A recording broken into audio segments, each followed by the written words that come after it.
हाल ही में बांग्लादेश के यूनुस ने आग में हाथ डालने की कोशिश की तो भारत ने अपनी आग को तेज करके बांग्लादेश का हाथ ही जला दिया। और बांग्लादेश का हाथ भी ऐसे जल चुका है कि उन्हें कोई डॉक्टर भी नहीं मिल रहे हैं, क्योंकि हाल ही में खबर निकल कर आ रही है कि भारत के प्रधानमंत्री श्री नरेंद्र मोदी जी ने बांग्लादेश के बूढ़ों को ऐसा पाठ पढ़ाया कि उनकी सबसे बड़ी इंडस्ट्री बर्बाद हो चुकी है।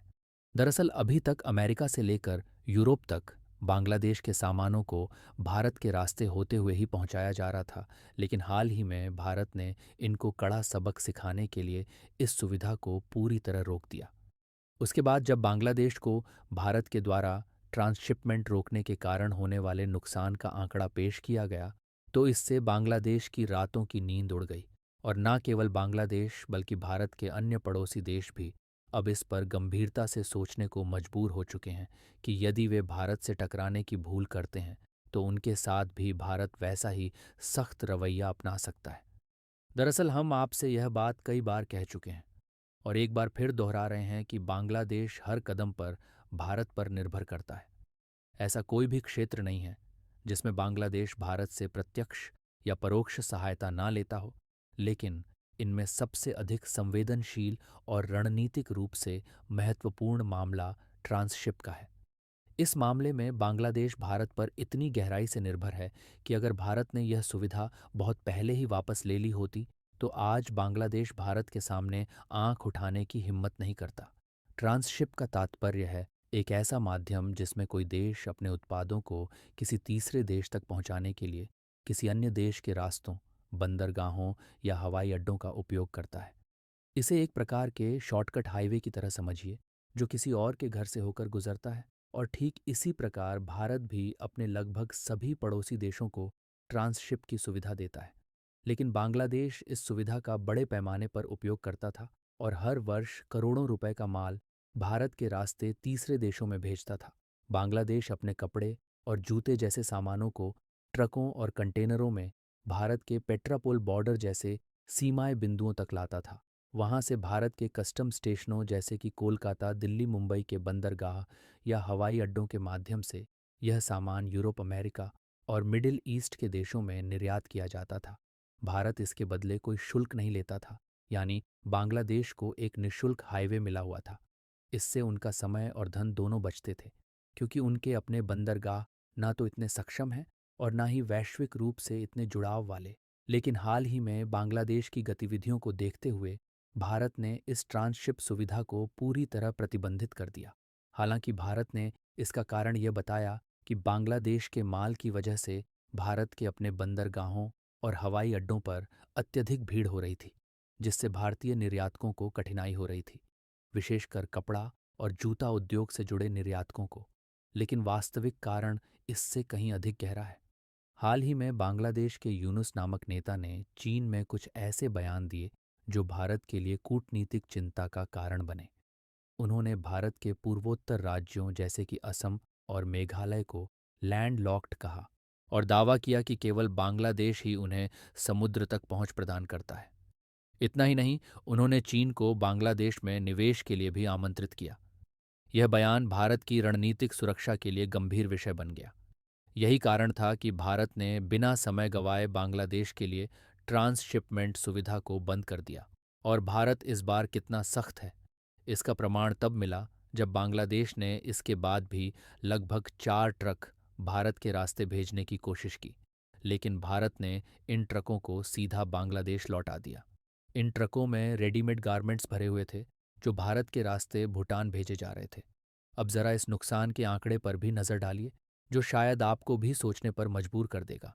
वर्ष 2020 से पहले भारत अपने किसी भी पड़ोसी देश को इस प्रकार की निशुल्क ट्रांसशिप सेवा नहीं दिया करता था। लेकिन वर्ष 2020 में भारत सरकार ने एक ऐतिहासिक फैसला लेते हुए अपने पड़ोसी देशों के लिए यह विशेष सुविधा प्रारंभ की। बांग्लादेश ने इस सुविधा का जमकर लाभ उठाया, न केवल अपने व्यापार के लिए बल्कि भूटान, नेपाल और म्यांमार जैसे अन्य पड़ोसियों के साथ वाणिज्यिक लेन देन में भी इस माध्यम से फायदा उठाया। लेकिन जब हाल के वर्षों में भारत सरकार ने बारीकी से यह मूल्यांकन करना शुरू किया कि इस सुविधा का वास्तविक उपयोग कैसे हो रहा है, तो एक चौंकाने वाला चित्र सामने आया। सिर्फ इस सुविधा के कारण वर्ष 2024 में बांग्लादेश का निर्यात लगभग 46% तक बढ़ गया। केवल पेट्रापोल सीमा बिंदु से ही वर्ष 2024 में लगभग 357 करोड़ का सामान अन्य देशों को निर्यात किया गया। इसमें कुल मिलाकर 4,733 खेत और 373 ट्रक शामिल थे। बांग्लादेश का कुल निर्यात वर्ष 2024 में लगभग 50 अरब अमेरिकी डॉलर के आसपास रहा, जिसमें से करीब 83% हिस्सा केवल रेडीमेड गारमेंट्स उद्योग से आया, और यह गारमेंट्स मुख्य रूप से भारत के रास्ते ही वैश्विक बाजारों तक पहुंचते थे।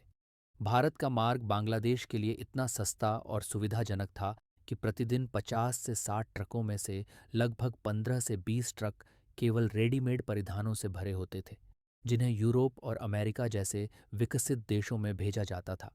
लेकिन अब जब भारत ने यह ट्रांसशिप सुविधा बंद कर दी, तो वही ट्रक बांग्लादेश की पार्किंग में धूल फांकते खड़े रहेंगे।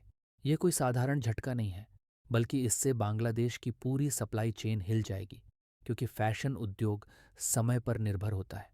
यदि गारमेंट्स की आपूर्ति में देर हो जाती है, तो बाजार में उसकी मांग ही समाप्त हो जाती है, और इसका अर्थ है कि बांग्लादेश समय पर अपने माल की आपूर्ति नहीं कर पाएगा, जिसकी वजह से रेडीमेड कपड़े बांग्लादेश की फैक्ट्रियों में सड़ते हुए देखे जा सकते हैं।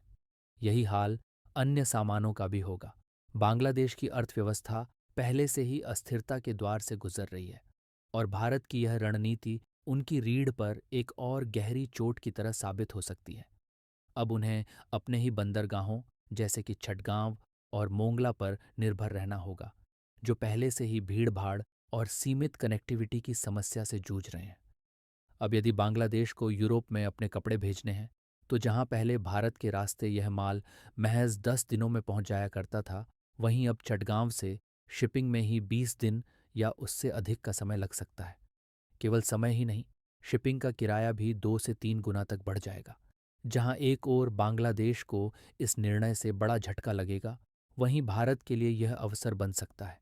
भारत के बंदरगाहों और हवाई अड्डों पर भीड़ कम होगी, जिससे भारतीय निर्यातकों जैसे कि वस्त्र, जूते और आभूषण निर्माता को अपनी खेप समय पर कम लागत में भेजने की सुविधा मिलेगी। बाकी आपको क्या लगता है कि भारत ने बांग्लादेश के खिलाफ ऐसा कदम उठाकर कैसा किया? अपनी राय कमेंट में ज़रूर बताएं, और इस वीडियो को एक लाइक करके अपने मित्रों तक शेयर ज़रूर करें, ताकि उन्हें भी जानकारी मिल सके।